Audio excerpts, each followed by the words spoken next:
दोस्तों आज की इस वीडियो में मैं आपको बताऊंगा कि दो जो लैपटॉप होते हैं या डेस्कटॉप होते हैं उनका डाटा आप एक लैपटॉप से दूसरे लैपटॉप के अंदर कैसे ट्रांसफ़र करेंगे। तो इसके लिए जो आपके पास लैपटॉप हो या डेस्कटॉप हो वो वाईफाई से या लैन से कनेक्ट होने चाहिए। तो अभी जो मेरे पास दो लैपटॉप हैं और दोनों ही जो वाईफाई से कनेक्टेड हैं और दोनों का वाईफाई सेम होना चाहिए, तभी आप अपने एक लैपटॉप से दूसरे लैपटॉप के अंदर डाटा ट्रांसफ़र कर सकते हैं। तो जैसे कि आप अभी यहाँ देखते हैं कि वाईफाई से ये मेरा कनेक्टेड है और ये जो मेरा वाईफाई का नेम है और ये इसके अंदर पहले आपका जो एक लैपटॉप है उसमें आपको क्या स्टेप्स फॉलो करनी है डाटा ट्रांसफ़र करने के लिए, वो ही मैं आपको इसके अंदर बताऊंगा।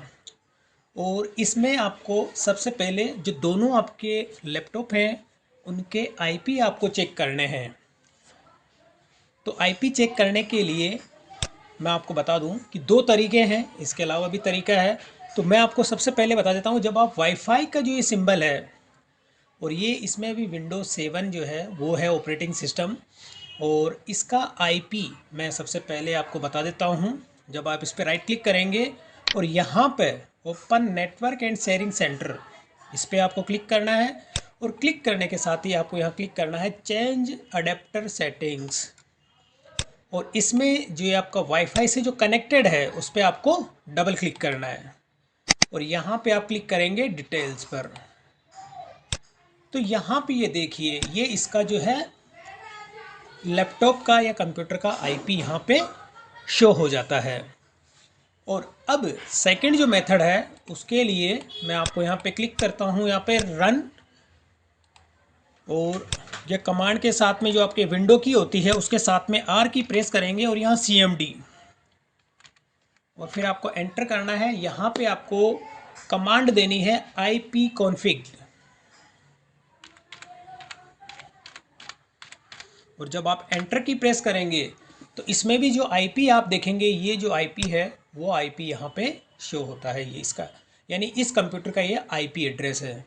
तो आईपी एड्रेस से ही आपका डाटा ट्रांसफ़र होगा, और ये इसी को आपको अपना याद रखना है कि कौन से जिस कंप्यूटर का डाटा यानी आप जिसमें ट्रांसफ़र करना चाहते हैं तो उसमें आईपी जो होती है, आईपी मेन होती है, और उस आईपी एड्रेस से ही डाटा ट्रांसफ़र होता है।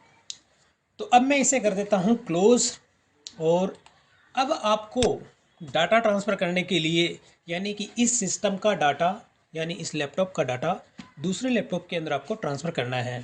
तो इसके लिए आप माई कंप्यूटर ओपन करेंगे और यहाँ पे आपका COD यानी जितने भी ड्राइव हैं, अभी मैं COD दोनों में, इसमें मेरे दो ड्राइव क्रिएट हैं और इसमें COD दोनों ही ड्राइव का डाटा मैं ट्रांसफ़र करना चाहता हूँ।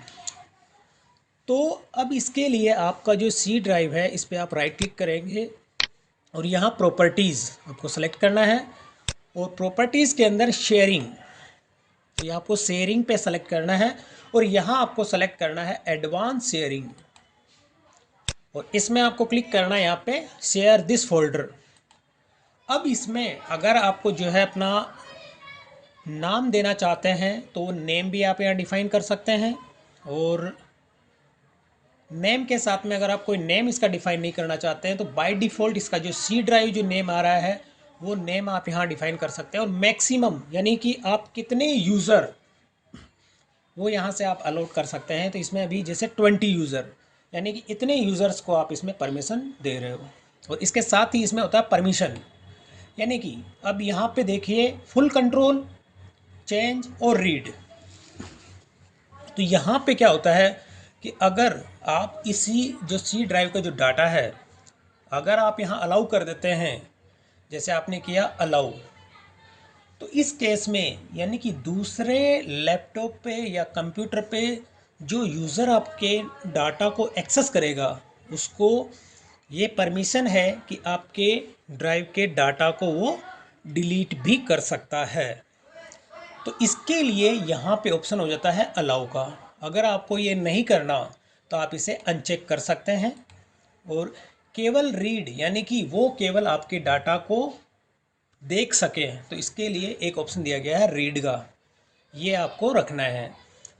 और यहाँ पे यदि आप चाहते हो कि उसको फुल कंट्रोल, तो यहाँ से आप इसको चेंजेस भी कर सकते हैं, यानी कि वो ना तो इसको रीड कर पाएगा ना कोई चेंज कर पाएगा। तो इस केस में आपको यहाँ पे अलाउ करना है रीड को, क्योंकि आपको डाटा ट्रांसफ़र करना है इसलिए।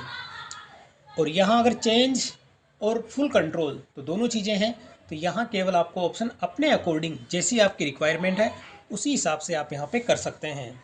अब मैं इसे कर देता हूँ अप्लाई, और इसे मैंने किया ओके, और यहाँ पर भी मैं कर देता हूँ अप्लाई और ओके, और अब मैंने इसको किया क्लोज।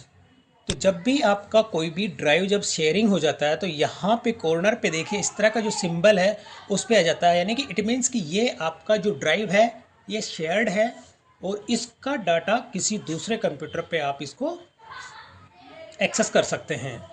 अब ठीक इसी तरह से डी ड्राइव है, डी ड्राइव को मैंने अभी शेयर नहीं किया है, तो इसको भी अगर आपको शेयर करना है तो आप यहाँ से इस पर राइट क्लिक करेंगे और प्रॉपर्टीज़, और प्रॉपर्टीज़ के अंदर आपको यहाँ पे शेयरिंग, और शेयरिंग के अंदर advance sharing, share this folder, इसमें आप पर्टिकुलर सेलेक्टेड फोल्डर को भी आप उसमें जो है ऐड कर सकते हैं। जैसे कि मैं अभी इसको कैंसिल करता हूँ, इसे मैंने किया क्लोज। अब यदि डी ड्राइव के अंदर जैसे कि पर्टिकुलर एक फ़ोल्डर है, तो कोई सा भी एक फ़ोल्डर आप यहाँ पे, जैसे MP3 सॉन्ग्स है इसके अंदर मैं देखता हूँ, तो इसी फोल्डर को मैं शेयरिंग करता हूँ। तो यहाँ पे मैंने राइट क्लिक किया, प्रॉपर्टीज़, और इसमें भी जो आप देखेंगे शेयरिंग का जो ऑप्शन आया है इसमें, और यहाँ पे आपको क्लिक करना है एडवांस शेयरिंग और शेयर दिस फोल्डर। इसमें भी आप परमिशन जो है वो देना चाहें वो दे सकते हैं, नहीं देना चाहते कोई इशू नहीं है। और अब यहाँ पे आप इसे करेंगे अप्लाई, ओके, और आप इसे कर देंगे क्लोज। तो अब यहाँ पे डी ड्राइव के अंदर जो है मैंने पर्टिकुलर एक फोल्डर जो था इसको मैंने अभी शेयर किया है। तो अब मैं आ जाता हूँ वापस अपना, अब इस लैपटॉप का जो है काम कंप्लीट हो चुका है। अब जो नेक्स्ट मेरा जो है सेकंड वाला जो लैपटॉप है उस पर मैं आपको दिखाता हूँ कि इस लैपटॉप का जो डाटा है आप उस लैपटॉप के अंदर कैसे ट्रांसफ़र करेंगे। तो ये मेरा सेकंड वाला जो लैपटॉप है ये है। अब जो फर्स्ट नंबर का मेरा लैपटॉप था उसका डाटा मुझे इसके अंदर ट्रांसफ़र करना है। तो इसमें भी मैं आपको दिखा दूँ कि वो मेरा विंडोज़ 7 था ऑपरेटिंग सिस्टम, और इसमें जो है विंडोज़ 10 है ऑपरेटिंग सिस्टम।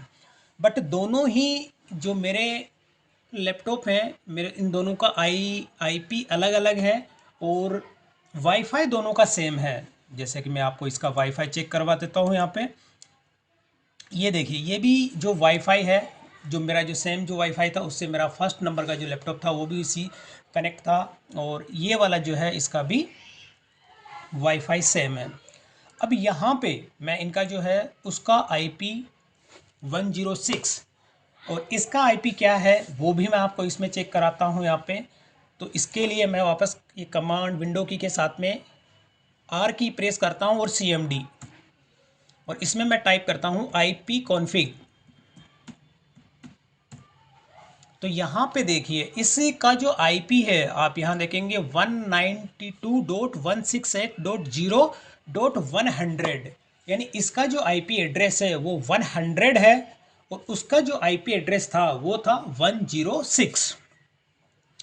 तो अब आपको क्या करना है कि जैसे यहाँ पे रन के अंदर आपको टाइप करना है विंडो की के साथ में R की प्रेस करेंगे, और यहाँ पे डबल स्लेस, और यहाँ पे उस कंप्यूटर का IP यानी कि फर्स्ट नंबर जिसका कि डाटा आपको इसके अंदर लेना है। तो यहाँ पे 192.168.0.106 ये मेरा IP फर्स्ट नंबर का जो मेरा लैपटॉप था उसका है। अब यहाँ मैं करता हूँ ओके।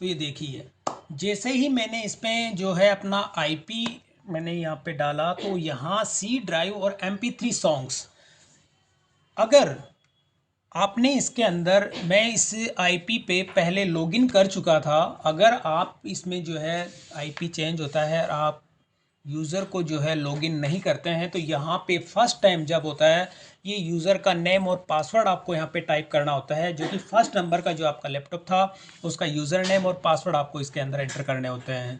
तो अब यहाँ देखिए, उसके जो आईपी एड्रेस था वो यहाँ पे 192.168.0.106, तो उसमें मैंने सी ड्राइव, जो कि पर्टिकुलर में पूरा जो सी ड्राइव था इसका सारा डाटा यहाँ पे डिस्प्ले हो रहा है, और इसके साथ ही मैंने उसके जो डी ड्राइव के अंदर एक पर्टिकुलर फोल्डर था MP3 सॉन्ग्स, उसको मैंने शेयरिंग पे किया था, तो वो यहाँ पे देखिए वो यहाँ डिस्प्ले हो गया है।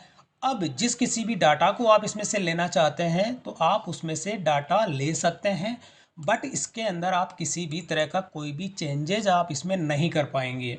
अब जैसे अगर कोई नया फोल्डर आप क्रिएट करना चाहते हैं तो फोल्डर आप इसके अंदर क्रिएट नहीं कर पाएंगे, क्योंकि आपने वहाँ पे केवल रीड की परमिशन दी थी, और इसमें कोई डाटा अगर कोई डिलीट करना चाहेगा तो वो डाटा भी इसमें से वो डिलीट नहीं कर पाएगा। जैसे आप किसी को अगर कोई डिलीट करना चाहते हैं तो वो डिलीट भी आप इसमें से नहीं कर सकते हैं। इस तरह से देखिए, तो क्योंकि यहाँ पे ना तो आप किसी का डाटा डिलीट कर सकते हैं, ना कोई फोल्डर इसमें क्रिएट कर सकते हैं। अगर ये चीज़ आपको करनी है तो उस टाइम आपको जो है इसकी परमिशन आपको देनी होती है। अब जैसे यहाँ से डेस्कटॉप का डाटा आपको उसका लेना है, तो आप यूज़र में जाएंगे, यूज़र के अंदर जो यूज़र उसमें अलग अलग जो यूज़र बने होते हैं पूरी लिस्ट आपकी यहाँ आ जाती है। जैसे मेरा यूज़र था, उसमें डेस्कटॉप आप देखेंगे यहाँ पे, तो ये डेस्कटॉप, और ये डेस्कटॉप पे जितनी भी फाइल हैं, शॉर्टकट है, सारा का सारा डाटा आप उसके अंदर से ले सकते हैं। तो अब जैसे कोई भी फोल्डर है आपका या फाइल है, उसको आप लेना चाहते हैं इसके अंदर, जैसे फॉर एग्जांपल ये मेरी एक फ़ाइल है, उसमें से मैं इसको कॉपी करता हूँ, कॉपी, और अपने जो डेस्कटॉप है इसके अंदर आप इसको ईजी वे में यहाँ पे पेस्ट कर सकते हैं। तो ये देखिए, यानी डाटा आपका कॉपी और पेस्ट जो भी है वो आप इसके अंदर कर सकते हैं।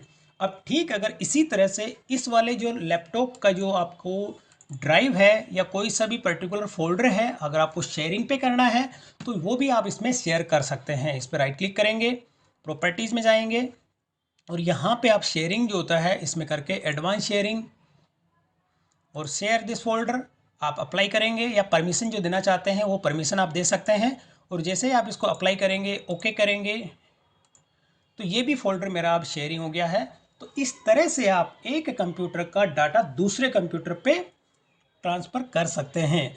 यानी कि इस केस में जो भी आपका डेस्कटॉप है या लैपटॉप है, उनका वाईफाई जो है सेम होना चाहिए, नेटवर्क अलग अलग नहीं होने चाहिए।